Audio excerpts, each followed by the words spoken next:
Deus é bom. Amém. Aleluia. E se há alguém ainda que duvida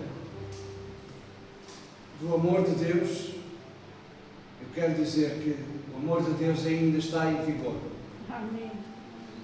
Porque a maior manifestação do poder de Deus é pelo seu amor. Então, nós queremos dar graças a Deus por aquilo que está a acontecer na vida da nossa irmã, da família, dos nossos irmãos. Amém? Por isso, nesta manhã eu quero vos dizer que seguir a Cristo não é tarefa fácil, mas tem os seus benefícios, ou por outras palavras mais vulgares, tem as suas bênçãos. Deus manifesta a sua presença quando nós, mesmo às vezes não sendo fácil, nós determinamos seguir a Cristo.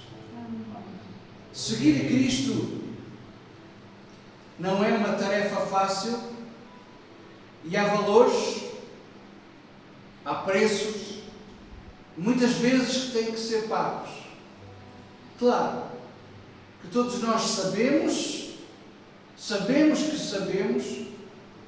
que Jesus na cruz do Calvário disse: está consumado, está feito o trabalho. Porém, por vezes nós temos que dedicar, consagrar, pagar o preço para seguir a Cristo.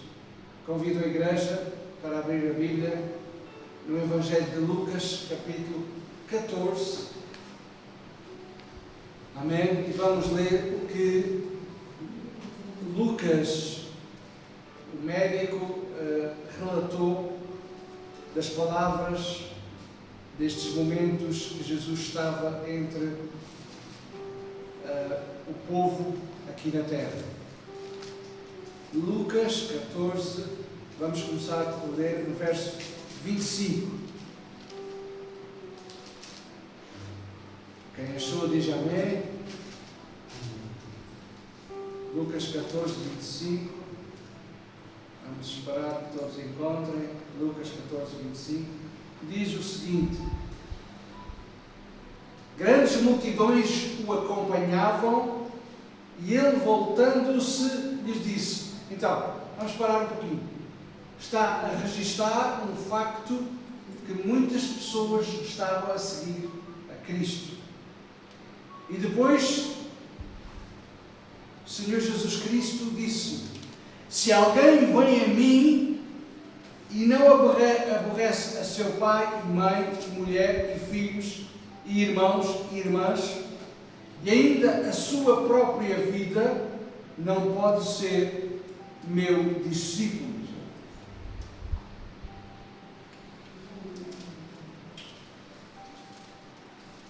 Estão a acompanhar? E qualquer que não tomar a sua cruz e vier após mim, não pode ser meu discípulo. Como todos já se aperceberam, nós vivemos em épocas muito difíceis em todos os segmentos da vida. Em todos os segmentos da vida nós vivemos uma vida difícil. E podemos considerar que vivemos uma época fria, uma época indiferente, sem evidências, grandes evidências, porque há evidências, mas sem grandes evidências de pessoas a quererem seguir ao Senhor Jesus. Porquê? Porque nesta época em que todos nós vivemos, tudo é fácil. É uma era indiferente, mas também ao mesmo tempo é uma era muito fácil. Chegamos numa máquina, colocamos uma moeda e sai logo uma lata ou uma comida. É tudo rápido. Por vezes, seguir a Deus na pessoa do Senhor Jesus, por vezes não é tão rápido assim. E por isso, as pessoas se tornaram-se frias, indiferentes e não mostram evidências sérias de seguir a Deus. O que está escrito nestas poucas palavras do Senhor Jesus é o seguinte: a todos que querem seguir a Jesus Cristo vai custar o preço, vai custar o valor, vai custar a sua vida e a minha vida. Se cada um de nós que está aqui hoje quer seguir verdadeiramente ao Senhor Jesus, vai custar a nossa vida. Jesus, e é importante que nós possamos entender estas coisas, Jesus, quando falou, e Ele falou muitas coisas que estão escritas nos Evangelhos, Jesus prometeu pouquíssimas coisas. Eu vou mencionar a primeira. Jesus prometeu, ainda bem que estão todos sentados, mas Jesus prometeu uma cruz para morrer. Pois é, o Evangelho barato, que muitas vezes é pregado em muitos lugares, não fala do valor de seguir a Cristo. Jesus prometeu uma cruz para morrer. Morrer para os seus desejos, morrer para as suas vontades, morrer para o mundo, morrer para o pecado. Jesus estava a falar de uma negação em todo o tempo e em todo e qualquer tipo de circunstância. Em qualquer lugar, em qualquer circunstância, Jesus estava a dizer: se me queres seguir, tens que negar a ti próprio. Esta é a realidade do Evangelho. Por isso é que muitas pessoas não seguem a Deus. Por isso é que muitas pessoas não seguem a Cristo. Seguir a Cristo exige uma renúncia ao controle absoluto da nossa vida. É dizer não a nós próprios. É resistir, muitas vezes, às razões válidas que pairam sobre a nossa cabeça. Envolve abrir mão de desejos egoístas, priorizar os ensinamentos de Jesus acima de laços de tradições e assumir o custo diário de viver sua vontade, mesmo diante da incompreensão de todo o mundo. O mundo inteiro não nos entende, mas nós seguimos. Nós seguimos no propósito pelo qual Deus nos tem chamado. Porque seguir a Cristo envolve abrir mão de desejos egoístas, das nossas vontades, da opinião externa. Por isso é que muita gente começa bem e termina mal. A Bíblia diz que mais importante é como termina do que como começa. Porque a maioria começa muito bem. Ao longo do caminho começa a fraquejar, começa a abanar, começa a duvidar. E por isso não termina tão bem assim.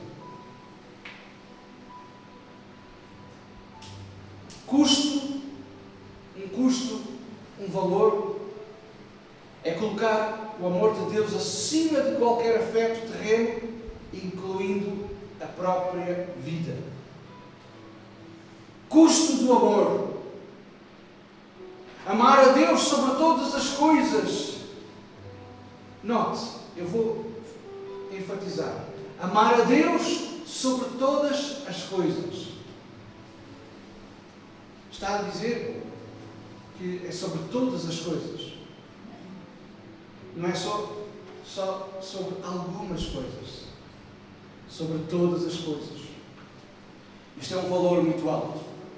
Amar a Deus sobre todas as coisas. Pessoas que, com alguma dificuldade, querem chegar a Deus, querem chegar à manifestação de Deus. Pessoas com alguma dificuldade caminham até à casa de oração. O caso da nossa irmã Helena, que está em recuperação, mas quis vir com alguma dificuldade à casa de Deus. Deus fez o milagre e agora ela está a recuperar. No entanto, ela podia dizer, não, eu ainda estou em recuperação. Podia decidir ficar em casa. Mas com algum esforço. É um custo de amar a Deus. O custo do sofrimento. Estar disposto a carregar a cruz, que representa enfrentar oposições, perdas, rejeições por causa da fé. Custo do desapego. Renunciar ao orgulho, ao egoísmo e a tudo o que cria independência material e emocional contrária ao reino de Deus. Seguir a Deus, meus irmãos, tem um custo.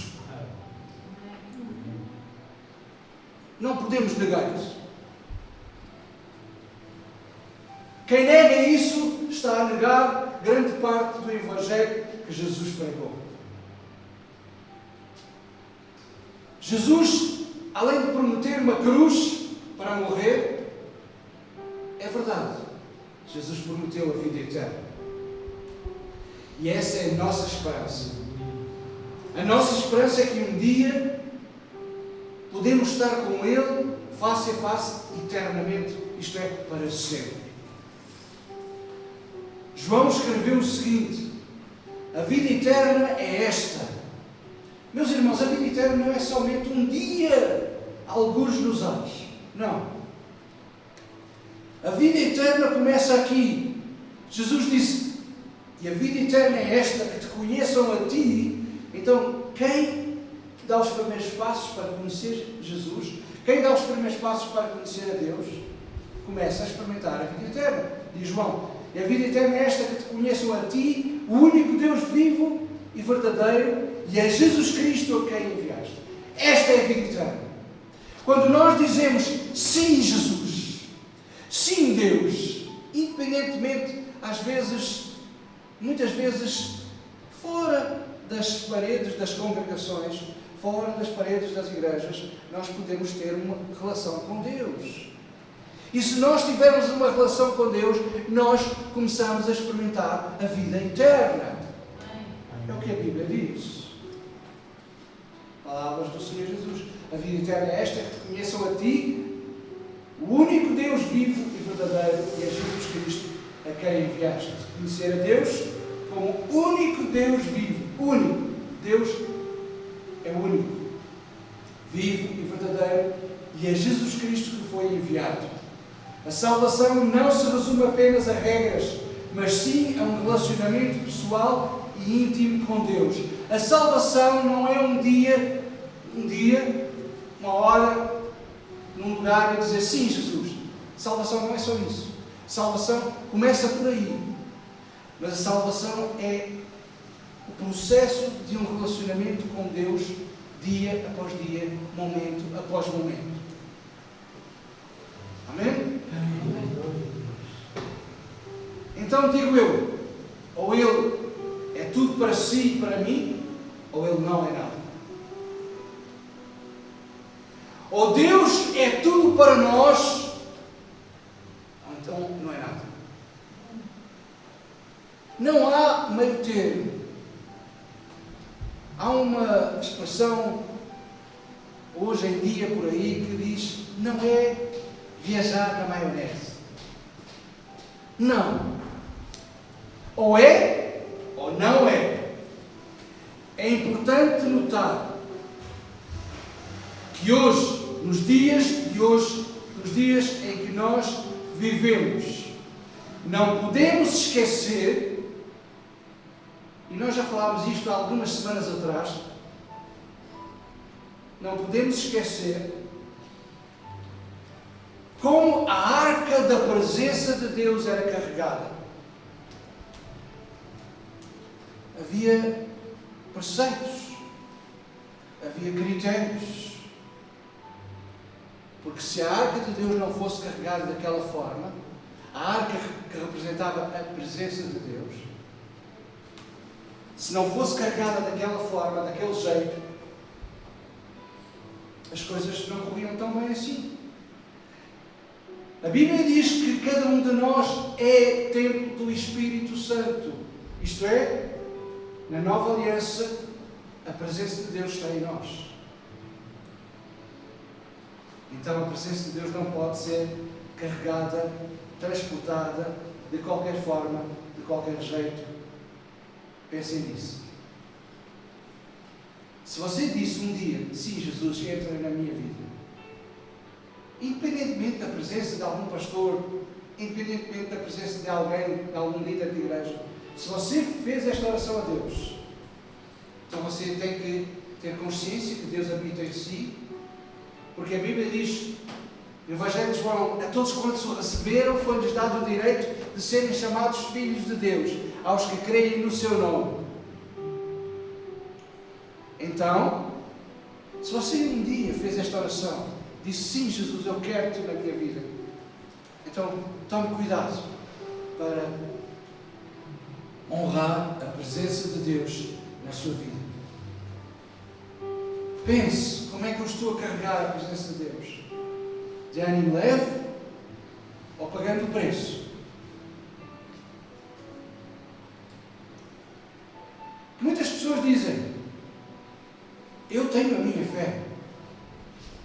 E eu pergunto, e Tiago também perguntou, o que é que você faz com a sua fé?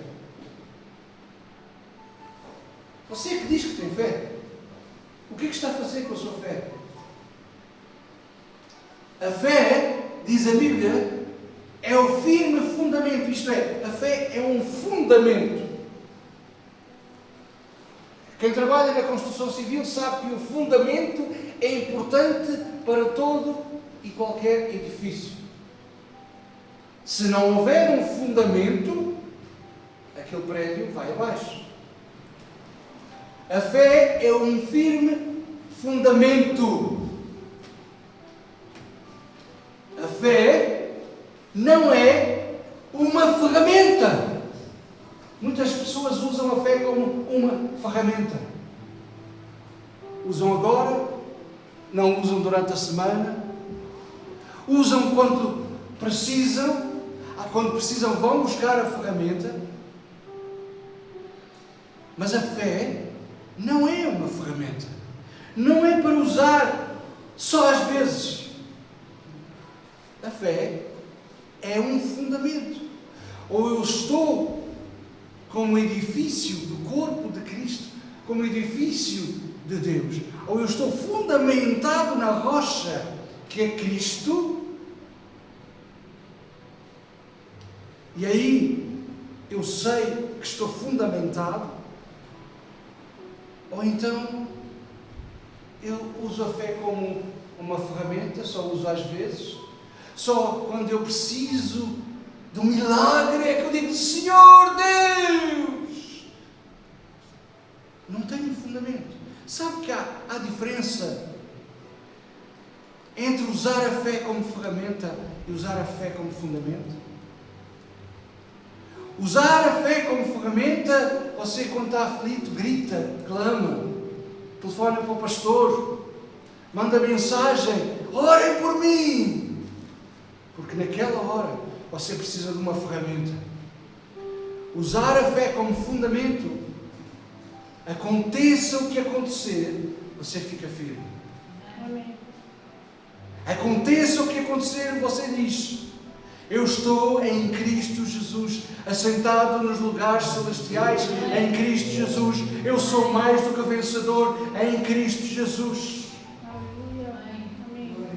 Eu sou filho de Deus, eu não sou um bastardo.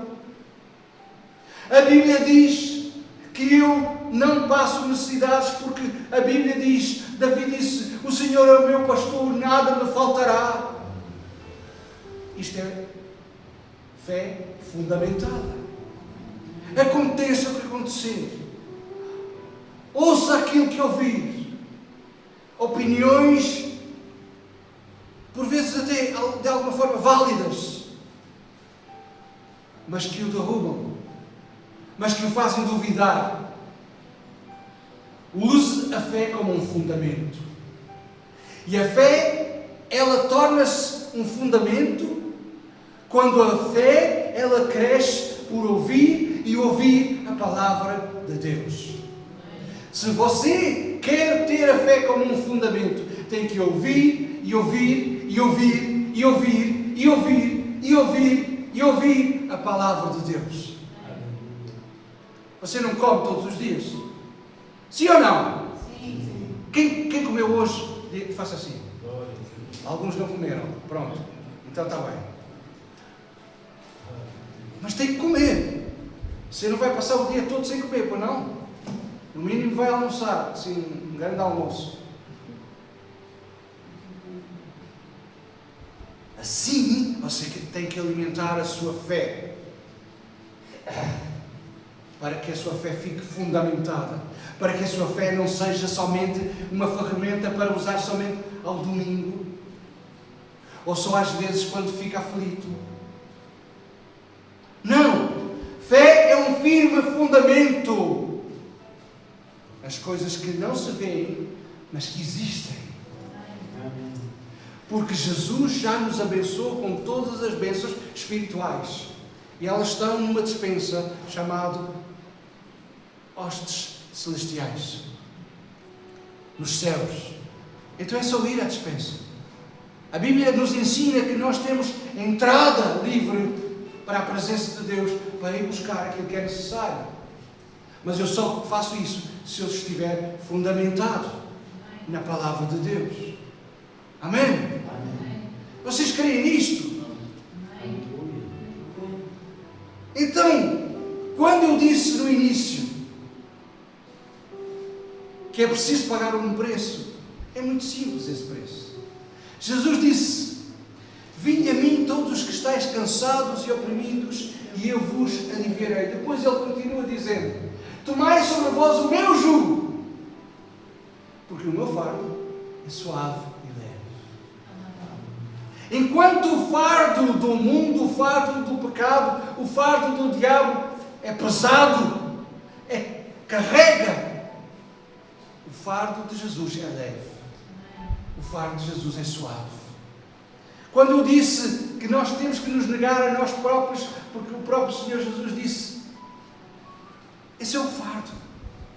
Ele diz: esse fardo é leve. Esse fardo é suave. Porque por amor a Deus eu faço todas as coisas. Não é por obrigação. Não faça por obrigação. Por obrigação fica pesado, sim. Por obrigação, muitas vezes nós dizemos: realmente não é fácil. Mas por amor,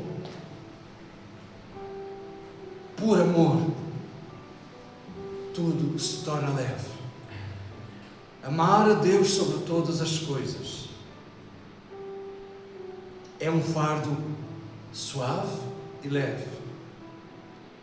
Amém, irmãos? Amém. Quantos de nós estará disposto a aceitar este fardo suave e leve da parte do Senhor Jesus? Faça assim. Aleluia. Glória a Deus.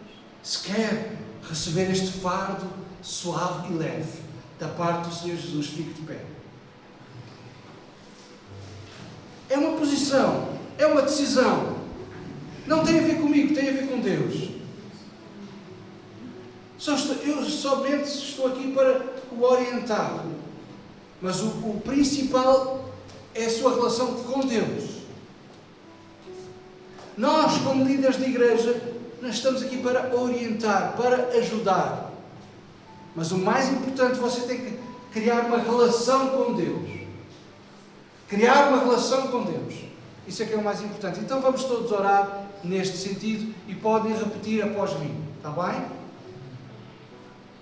Nosso Deus e nosso Pai, Nosso Deus e nosso Pai, eu acredito eu acredito que a Tua palavra que a Tua palavra é verdadeira. é verdadeira. As Tuas palavras As Tuas palavras são palavras são palavras de vida eterna. de vida eterna. Eu aceito Eu aceito o sacrifício de o Jesus sacrifício de Jesus na cruz do Calvário. na cruz do Calvário. Eu aceito Eu aceito as Tuas palavras as Tuas palavras. quando Tu disseste: está consumado. Está consumado. Senhor, nós aceitamos Senhor, nós a salvação, salvação, o perdão dos pecados, uma nova vida uma nova vida. na nossa vida. A nossa vida. Nós Te aceitamos Nós aceitamos como Senhor e Salvador na nossa vida. a nossa vida. Torna-nos, Senhor, filhos de Deus e ajuda-nos a estar fundamentados na Tua palavra, para que possamos entender e saber como andar nos Teus caminhos. Nós oramos no nome de Jesus. Amém?